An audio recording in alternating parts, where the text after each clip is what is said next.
Hello everybody, my name is Kevin and welcome back to another album review, and today I'm talking about the 7th album from Pink Floyd, Obscured by Clouds. Alright, so this album tends to be overlooked by Floyd fans. Like More, this album is also a soundtrack that was released as a studio album, and it is a soundtrack to the 1972 French film La Vallée, I don't know if I pronounced it right, sorry, which translates to The Valley. And it's about a group of people who go out to find a valley which cannot be seen on a map because it is, quote, obscured by clouds, which is exactly what is in the movie. And yeah, I definitely understand why this album gets overlooked. There is just absolutely nothing special about this record. This album was recorded over two sessions in France, and the recording of this album was apparently pretty rushed, and yeah, it freaking shows.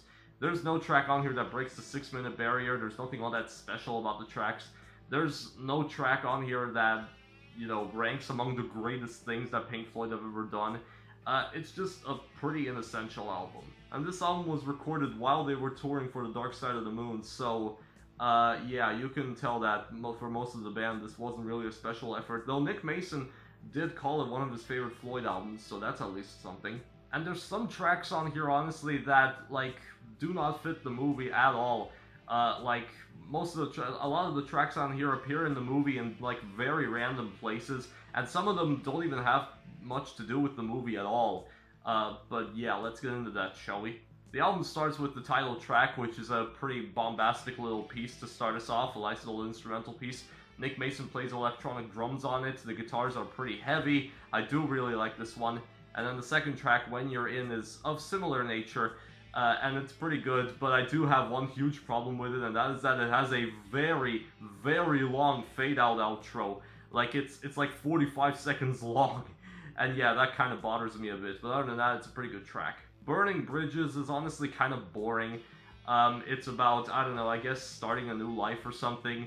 But yeah, it's not that interesting, pretty boring in my opinion, and it's just okay. The gold it's in though, meanwhile, is pretty useless to me, honestly. It doesn't really work in context of the album, let alone the movie. I guess it's about finding gold or something, but in the movie they're not trying to find any treasure or something, they're trying to find a valley. It's very useless to both the movie and the soundtrack, but also on the other hand, it's actually pretty good. I do like the instrumentation on here a lot, and yeah, that's why it's one of my favorites on here. And then there's What's the Deal, which is about finding meaning in life and how one's perspective changes as they grow older. And yeah, it's a very nice little acoustic guitar piece, which is also probably one of the most popular track on the album. And yeah, I definitely see why. It's very, very nice. Though it does also appear in the movie in a pretty random place, which I kind of understand, but just look it up. It's kind of weird. But yeah, song itself, pretty good. I do really like this one. Meanwhile, Mudmen is kind of like Burning Bridges, but this is an instrumental piece, and therefore it is a lot more experimental with its organs and guitars. And while it sounds pretty cool, as far as Pink Floyd instrumentals go, they can do a lot better than this. And then the next track, Childhood's End, starts out with this kind of ambient, kind of atmospheric drone or synth or whatever it is.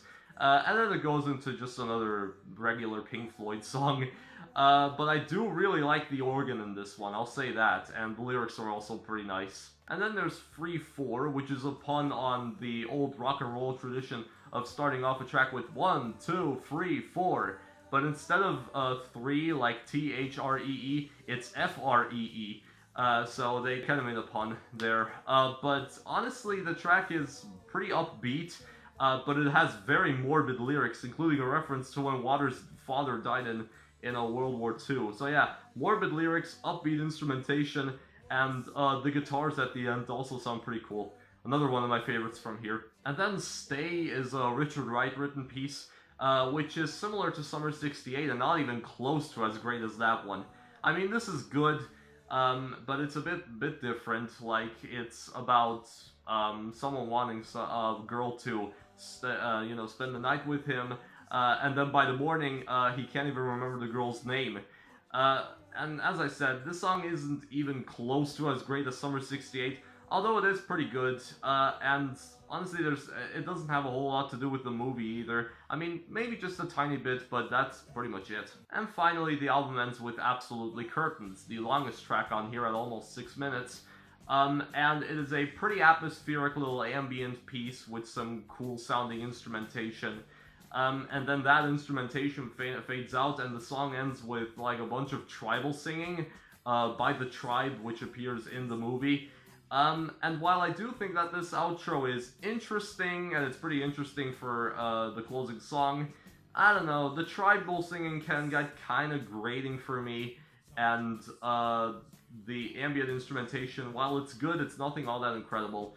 And as I said, the tribal singing can get kind of annoying for me, and it just leaves me unsatisfied by the end of the track, and wishing that some other track would have been the ending for this record. Although, this does kind of fit as an ending, but yeah, I don't really enjoy it all that much, except for maybe the instrumentation on the first part. So yeah, that's Obscured by Clouds, and there's a reason why this album is overlooked by many fans. This works more as an album as a soundtrack to the movie.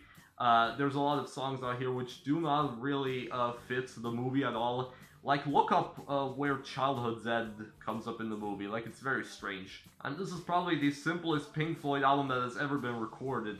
Like, there's no big twists or turns on this album except for maybe Absolutely Curtains. And honestly, the instrumentation is also kind of basic on most of the tracks. And as I said, I don't really know how well this works as a soundtrack to the movie, but it does work kind of as an album.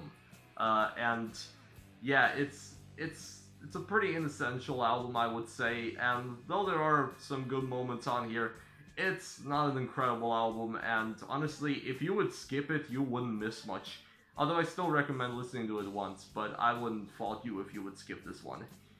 So yeah, I'm overall feeling a 6.7 out of 10. But of course, this is just my opinion, you can feel free to disagree with it, and if you have any opinions, you can leave them in the comments. And yeah, that's pretty much it. I'm Kev from Pest, and you've just learned a bit more about music today.